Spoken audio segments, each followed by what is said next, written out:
श्रीकृष्णः शरणं मम। श्रीगोपीजनवल्लभाय नमः। श्रीमदाचार्यचरणकमलेभ्यो नमः। गुरुवर्थे त्यक्तराज्यो व्यचरदन्वनं पद्मपद्भ्यां प्रियायाः पाणिस्पर्शाक्षमाभ्यां मृजितपथरुजो यो हरीन्द्रानुजाभ्यां वैरूप्याच्चुर्पणख्याः प्रियविरहरुषारोपितभ्रूविजृम्भ त्रस्ताब्धिर्बद्धसेतुः खलदवदहनः कौसलेन्द्रोऽवतान्नः।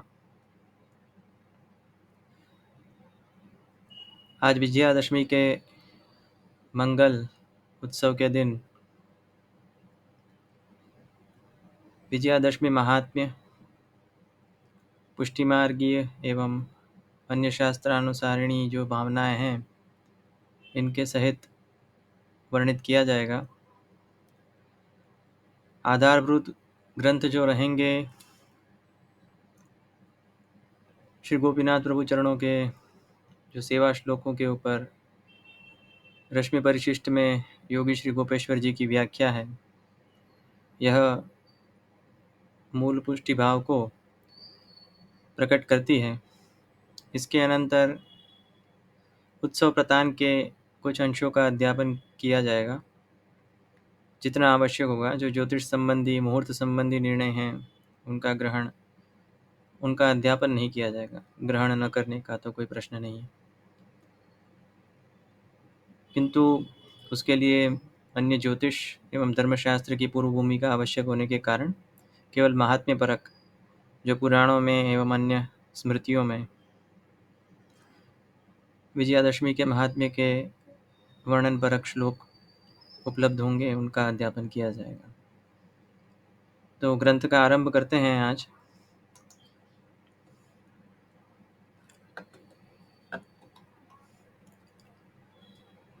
श्री गोपीनाथ प्रभु चरण द्वारा प्रकटित यह जो सेवा श्लोक है, इसमें जो विजयादशमी संबंधित 2 श्लोक हैं जिसमें आप श्री ने यह भावना प्रकट की है।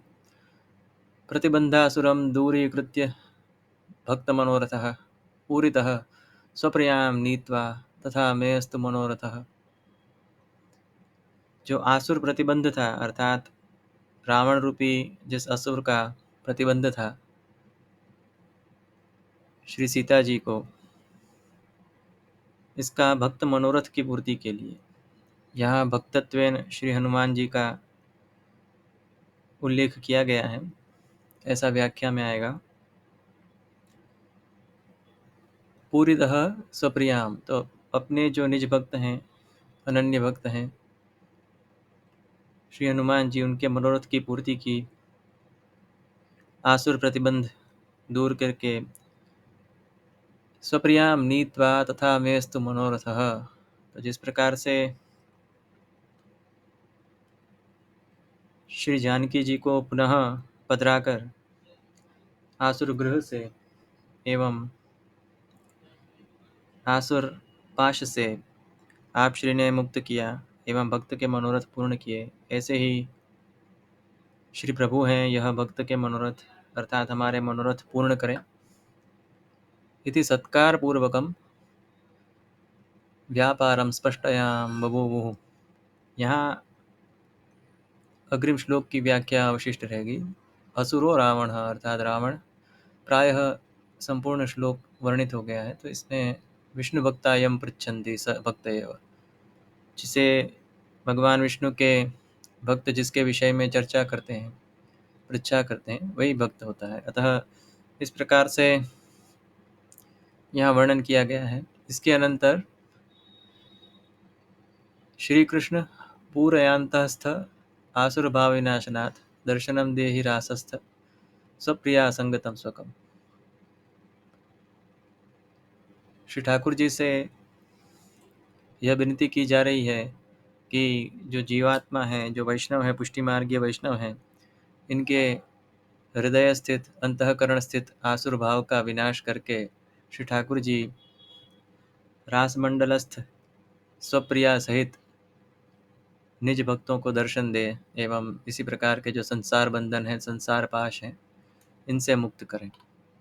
इसकी व्याख्या के रूप में योगी श्री गोपेश्वर जी ने यहाँ पुरुषोत्तम प्रकरण के अर्थात गीता में जिस प्रकार से वर्णन आता है कि किस प्रकार से जो इंद्रियां हैं यह प्रतिबंध उत्पन्न करती हैं आत्मनिवेदन आत्मिका भक्ति की प्राप्ति के लिए। अतः यहाँ यही कहा गया है, पुरुषोत्तम प्रकरणे शरण मार्गानंतरम आत्मनिवेदन मुक्तम।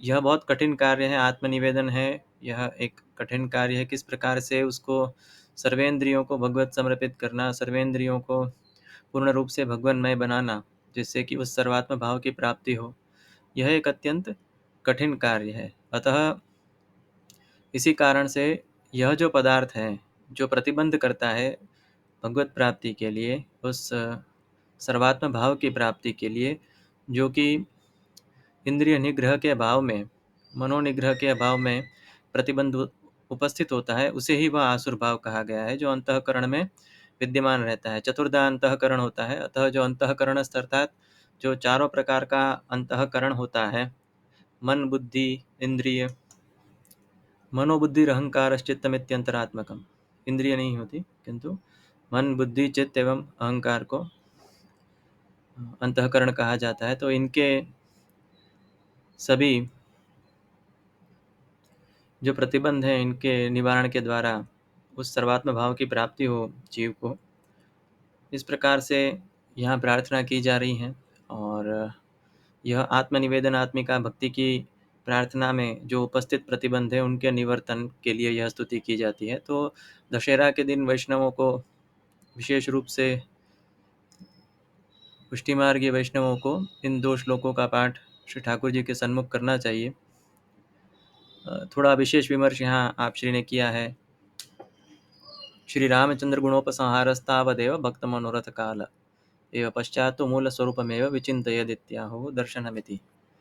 यह जो न्याय है, यह ब्रह्मसूत्र तृतीय अध्याय के तृतीय पाद में, जिसे गुणोपसंहार पाद भी कहा जाता है, इसके अंतर्गत से लिया गया है कि श्री रामचंद्र जी के गुणों का उपसंहार अर्थात गुणों का ग्रहण श्री ठाकुर जी के स्वरूप में तब तक ही करना चाहिए जो भक्त मनोरथ पूर्ति के सादृश्य में है। क्योंकि भगवत लीला जो है श्री ठाकुर जी की है, यह भिन्न है, श्री रामचंद्र जी की है, यह भिन्न लीला है। किंतु यहाँ उस न्याय के लिए जो सूत्र आता है वह उपसंहारो अर्था भेदात विधिशेषवत् समाने च।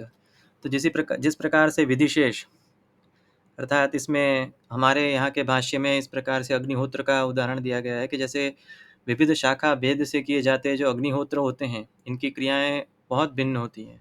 कुछ कुछ क्रियाएं तो संपूर्ण भिन्न है, जो क्रम है वह पूर्ण रूप से भिन्न है, किंतु कहे सभी अग्निहोत्र ही जाते हैं और कुछ नहीं कहा जाता। तो जिस प्रकार से उस भिन्न प्रक्रम से किए जाते जो सभी कर्म है वह अग्निहोत्रत्वेन ही ग्रहण किए जाते हैं, उसी प्रकार से यहाँ जो भगवत लक्षण है, ब्रह्म लक्षण है, परब्रह्म लक्षण है, पुरुषोत्तम लक्षण है, पुरुषोत्तम का जो एक मुख्य लक्षण है वह यही है, हम भक्त पराधीनो यह स्वतंत्र द्विज। भक्त के उदाहरण के लिए आप श्री सर्वदा उद्यत रहते हैं, प्रवृत्त रहते हैं। तो यहाँ जिस प्रकार से श्री रामचंद्र जी ने श्री जानकी जी को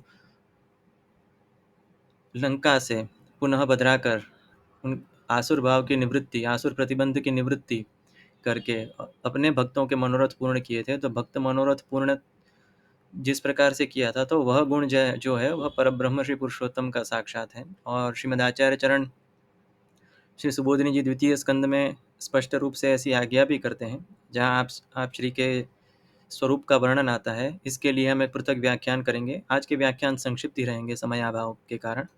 तो अन्य किसी संक्षिप्त व्याख्यान में यदि संभव हुआ तो आज ही श्री रामचंद्र जी का जो स्वरूप है श्रीमद आचार्य चरण द्वारा प्रकटित, उसका भी संक्षिप्त वर्णन कर देंगे। तो वहाँ श्रीमद आचार्य चरणों ने स्पष्ट रूप से कहा गया है कि कुछ कल्प ऐसे भी थे जिसमें साक्षात पुरुषोत्तम ने श्री रामावतार लिया था। तो इस प्रकार के श्रीमद आचार्य चरण की स्पष्ट आज्ञा वहाँ दिखती है। और कलया कलेश, जिस प्रकार से श्री ठाकुर जी 16 कल युक्त हैं, इसी प्रकार से श्री रामचंद्र जी हैं, यह 12 कला युक्त हैं। तो इस प्रकार के अन्य विमर्श वहाँ हैं। तो उसी भावना से पुरुषोत्तम के जो कार्य हैं, उन कार्यों का, उन भावना से ही गुणों का उपसंहार करना भक्त मनोरथ पूर्ति के संदर्भ में और पश्चात तो मूल रूप में वचिंतयेत्। पहला जो श्लोक था उसमें जो गुणों का उपसंहार किया श्री रघुनाथ के, श्री रामचंद्र जी के, वह श्री ठाकुर जी में किया, क्योंकि विनती तो श्री ठाकुर जी को ही कर रहे हैं। और इसके अनंतर पुनः जो श्री नंदनंदन है इनका ध्यान करते हैं, इनका स्मरण करते हैं और इन्हीं को विनती करते हैं। तो इसको गुणोपसंहार न्याय कहा जाता है। तो यदि भाष्य के अध्यापन का अवसर आया तब इसको विशेष रूप से इसको अध्यापित करेंगे। और इसी कारण से यहाँ इन दोनों श्लोकों का वर्णन आता है कि पहले श्लोक में गुणोपसंहार है और जो दूसरा श्लोक है यह मूल रूप की स्तुति है, अर्थात पुनः मूल श्री नंदनंदन की स्तुति आ जाती है। तो आज यह वर्णन संक्षिप्त ही है, जो पुष्टि मार्गीय पूर्ण रूप से श्री ठाकुर जी की सेवा में उपयुक्त होता है वह। अब इसके अनंतर जो अध्यापन में हमने रखा है आज, यह कुछ ऐसे श्लोक हैं जो श्री पुरुषोत्तम चरणों ने विजयादशमी के लिए कहा है। अनेक स्मृतियों से आपने इनके उदाहरण दिए हैं। आश्विनस्य सिते पक्षे सीमातिक्रमणोत्सव विजयाय मुहूर्ताय कर्तव्य विजय क्षण। जो सीमोल्लंघन का उत्सव मनाया जाता है प्रायः वह आज के ही दिन मनाया जाता है। इसके लिए अनेक स्मृतियों से श्लोक दिए हैं। और जो विजय मुहूर्त है इसके लिए भी समय बताया गया है। तो यह सारे जो ज्योतिष शास्त्र संबंधी निर्णय हैं वह आप श्री ने उत्सव प्रतान में दिए हैं। तो जो आश्विन मास में जिस अर्थात आज दशहरा के दिन ही अनेक उत्सव एक साथ आते हैं, क्योंकि संप्रदाय भेद से होते हैं और किसी किसी स्थान पर इनमें किसी किसी उत्सवों का हमारे संप्रदाय में भी ग्रहण होता है। तो जैसे प्रायः आज के दिन संपूर्ण अपन हम लोग सनातन धर्म का यदि अध्ययन करें तो इसमें अनेक ऐसे उत्सव आते हैं। सीमोल्लंघन आता है, इसके अनंतर अर्थात यात्रा प्रारंभ की जाती है। अनेक ऐसे कार्य हैं, शुभ कार्य हैं, इनका प्रारंभ आज से किया जाता है। इस विषय में सर्वत्र स्मृतियां हैं, पुराण वाक्य हैं। तो इनमें से कुछ का संग्रह आपने किया है। तो जो विजय मुहूर्त है यह सभी कार्यों के लिए श्रेष्ठ होता है। तो इस प्रकार से शमी वृक्ष का पूजन होता है, अपराजिता देवी का पूजन होता है, इसके अनंतर शस्त्र पूजन होता है, अश्व पूजन होता है। तो यह प्रक्रम सर्वत्र संप्रदाय में स्वस्व गृह की परंपरा से इनका अनुष्ठान किया जाता है। और इसी प्रकार से यह अनेक जो प्रस्थान भेद हैं, जो संप्रदाय भेद हैं संपूर्ण हिंदू धर्म में, तो इनके आधार यही पुराण एवं स्मृति ग्रंथ हैं। तो इन्हीं से यहाँ के निर्णय लिए जाते हैं। तो एक साथ आज के दिन अनेक उत्सव आते हैं, अनेक पर्व आते हैं। तो इस प्रकार से निर्णय बताए गए हैं यहाँ। आश्विने दशमी शुक्ला श्रवणे न स्मन्विता। यह उत्तम यह है कि उदयात भी श्रवण नक्षत्र हो और उदयात दशमी हो, यह सबसे उत्तम पक्ष बताया गया है। किंतु वह बहुत न्यून अवसर पर होता है, बहुत कम अवसर पर ऐसा देखने को मिलता है। उदय दशमित किंचित संपूर्ण एकादशी यदि। यहाँ यह जो श्लोक है यह पुनः ज्योतिष शास्त्र संबंधी है, तो इसका वर्णन हम अभी नहीं कर रहे हैं। किंतु यहाँ स्पष्ट रूप से बताया गया श्रवण रक्षम यदा काले, अर्थात श्रवण नक्षत्र हो उस समय में, तो उस तिथि को विजया कहा जाता है और सभी कार्य की सिद्धि के लिए यह उपयोगी होती है। श्रवण रक्षे तो पूर्णायाम काकुत्स्थः प्रस्थितो यतः, क्योंकि श्री रामचंद्र जी ने आज के ही दिन सीमा उल्लंघन किया था। इसी कारण से उनके जो यात्रा आदि थी यह सब सफल रही थी। तो इसी कारण से आज के दिन यात्रा आदि के भी जो साधन हैं, वाहन आदि हैं, यह भी इनका भी जो लेने का अथवा उनके क्रय विक्रय आदि का जो प्रकार है यह इसी कारण से है। और इस प्रकार के अनेक वाक्य जो हैं यह नीलकंठ भी उद्धृत करते हैं, जो आज के दिन का महात्म्य बताते हैं। यह थोड़ा ऐसे ही संक्षिप्त में बढ़ा दे रहे हैं। यहाँ जो विजय मुहूर्त है इसका वर्णन आता है, चिंतामणि से लिया गया है इसे। आश्विनस्य सिते पक्षे दशम्यां तारकोदये सकालो विजयोज्जयः सर्वकार्यार्थ सिद्धये। आज के दिन में जिस समय में तारों का थोड़ा थोड़ा उदय होना प्रारंभ हो जाता है, इसे विजय मुहूर्त कहा जाता है। वैसे आगे अनेक स्थान पर इस प्रकार से भी वर्णन आता है कि जो एकादश मुहूर्त है, और प्रायः यही मान्य है कि जो एकादश मुहूर्त है राजा के लिए, जो नृपति होते हैं, नृप होते हैं, इनके लिए यह श्रेष्ठ माना गया है। और जो सामान्य अन्य जो भी हैं अन्य जो जन हैं उनके लिए विजय मुहूर्त होता है, यह 15वीं घटिका होती है। तो आज के यदि दिन का हम संदर्भ लेंगे तो यह मुहूर्त 6:38 के अनंतर आता है, 6:35 के अनंतर आता है। तो इस प्रकार से यह मुहूर्त की व्याख्या है। इसके अनंतर दशमीं यह समुल्लंघ्य प्रस्थानं कुरुते नरः, स्कंद पुराण का वाक्य कहते हैं कि दशमी का जो उल्लंघन करके एकादशी को यदि प्रस्थान करता है, तस्य संवत्सरम राजेन क्वापि विजयो भवेत्, उसकी कभी विजय नहीं हो पाती पूरे वर्ष में किसी स्थान पर। और इसके अनंतर यही महात्म्य बताया गया है। श्रवण नक्षत्र पूर्णायाम काकुत्स्थः प्रस्थितो यतः, यह श्री पुरुषोत्तम जी भी इस वाक्य का उल्लेख करते हैं, क्योंकि श्रवण नक्षत्र में ही श्री रामचंद्र जी ने सीमोल्लंघन किया था इसी कारण से आज के ही दिन जिसे माना जाता है कि यह श्रेष्ठ रहता है यात्रा आदि सभी कार्यों के लिए। यह जो काल है यह श्रेष्ठ है, और इसी से विजयाभिधा अर्थात इसको विजय तिथि इसी कारण से कहा जाता है। श्री पुरुषोत्तम जी ने बहुत विस्तृत वाद दिया है इसमें, किंतु अभी उसका अध्यापन कदाचित इतना उपयोगी नहीं होगा, इस कारण से हम इसे नहीं पढ़ा रहे हैं, क्योंकि इसमें अनेक ऐसे विषय आएंगे और इतने इसके लिए तो थोड़ा बहुत धर्मशास्त्र एवं ज्योतिष शास्त्र का ज्ञान और पृष्ठभूमि का आवश्यक है, और इसका हम सर्वथा अभाव देखते हैं, तो इस कारण से इस संपूर्ण ग्रंथ को नहीं पढ़ाते। किंतु यदि किसी को नक्षत्र संबंधी निर्णय देखने हैं, तो जितने उत्सवों के नक्षत्र संबंधी निर्णय हैं, तो उसमें श्री पुरुषोत्तम जी जो नक्षत्र का निर्णय जिस प्रकार से दे रहे हैं, आपका जो मत है उसे समझना हो, चाहे वह, क्योंकि अनेक उत्सव ऐसे आते हैं, जैसे डोलोत्सव होता है तो यह भी नक्षत्र के ऊपर होता है, रथ यात्रा होती है तो यह भी नक्षत्र के ऊपर होता है, रक्षाबंधन भी इसी के ऊपर निर्धारित होता है।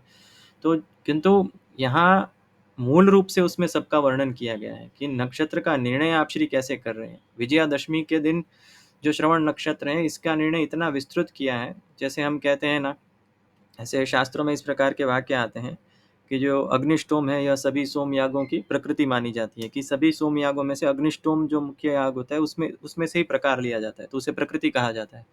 तो इसी प्रकार से हम यह कह सकते हैं कि जहाँ जो नक्षत्र का निर्णय लिया है, उदयाद नक्षत्र ग्रहण करने का जिस प्रकार का निर्णय श्री पुरुषोत्तम चरणों ने यहाँ पर लिया है, इस विजयादशमी के उल्लेख के अवसर पर, विजयादशमी के मुहूर्त के विमर्श में, वह अन्य सभी स्थान पर ऐसे उत्सव जो नक्षत्र प्रधान है, उन सभी उत्सवों के लिए वह प्रकृति है, अर्थात वो मूल है, अर्थात जो नक्षत्र निर्णय है यहीं से समझ के इसके अनंतर उन्हें अग्रिम जो भी स्थान होते हैं वहाँ उसको घटित करना चाहिए। तो इस प्रकार से हमने अनेक ऐसे पुराण भी हैं और अनेक पुराण के वाक्य हैं जो आज के दिन का अनेक कार्यों में, प्रायः सभी प्रकार के कार्यों में, और जैसा हमने पहले कहा था कि आज के दिन अनेक स्थान पर ऐसे भी वाक्य आते हैं कि पंचांग भी देखने की आवश्यकता इस कारण से नहीं होती कि संपूर्ण दिन ही शुभ होता है, किंतु विजय मुहूर्त की विशेष प्रतिष्ठा एवं महात्म्य है, तो इस कारण से जो विजय मुहूर्त है यह श्लाघ्य माना गया है। तो विजय मुहूर्त के लिए मात्र पंचांग देखते हैं, अन्य और किसी कार्य के लिए नहीं देखना पड़ता। तो जैसे अक्षय तृतीया, अक्षय नवमी और विजयादशमी, यह 3 दिन ऐसे आते हैं कि इन दिनों में कोई भी कार्य किया जा सकता है। उदयात तिथि के जो निर्णय हैं, अब इस विषय में यहाँ विमर्श करके बहुत अधिक लाभ नहीं होता है, किसी को इसमें इतनी रुचि नहीं है। ऐसा हमने प्राचीन जो व्याख्यान किए थे, पुराने व्याख्यानों में हमने देखा था कि उसमें इस प्रकार से कोई प्रश्न आदि भी नहीं होते हैं और न इतनी कोई जिज्ञासा है। तो यह वैसे जो निर्णय आदि भी हैं, यह अधिकतर उपलब्धि हो जाते हैं, तो इसमें विशेष विमर्श की आवश्यकता न होने के कारण ही हम इसका अध्यापन नहीं कर रहे हैं। यदि किसी को विशेष रूप से यह समझना है कि नक्षत्र निर्णय किस प्रकार से हैं, तो कदाचित हम अन्य ऐसा कोई सत्र रखें, किंतु अनेक विषय अभी तो ऐसे बाकी हैं कि जो सामान्य रूप से उनका अध्यापन बाकी है। तो यह ज्योतिष आदि के विषय हैं जो अधिक गांभीर्य से पढ़ने पड़ते हैं, जो अधिक जिनमें पूर्वभूमिका चाहिए, तो इनके अध्यापन के स्थान पे हमने यही निर्णय किया है कि ऐसे ही विषयों का अध्यापन करेंगे, इतने ही अंश का अध्यापन करेंगे जो महात्म्य ज्ञान परक हों, केवल उत्सवों के अथवा किसी भी वस्तु के। तो इसी के साथ आज के व्याख्यान हैं, इनको हम आज संपूर्ण करते हैं। यदि अवकाश रहा तो श्री रामचंद्र जी के स्वरूप का जो वर्णन श्रीमद आचार्य चरणों ने किया है, और जो अति प्रसिद्ध भी है कि श्री पुरुषोत्तम के हास्य का स्वरूप है श्री रामचंद्र जी का। तो वह किस प्रकार से हैं और कहाँ वर्णन आता है किस प्रकार से, इसका हम किसी संक्षिप्त व्याख्यान में यदि संभव हुआ तो आज ही, अन्यथा किसी अन्य दिन वर्णन कर देंगे।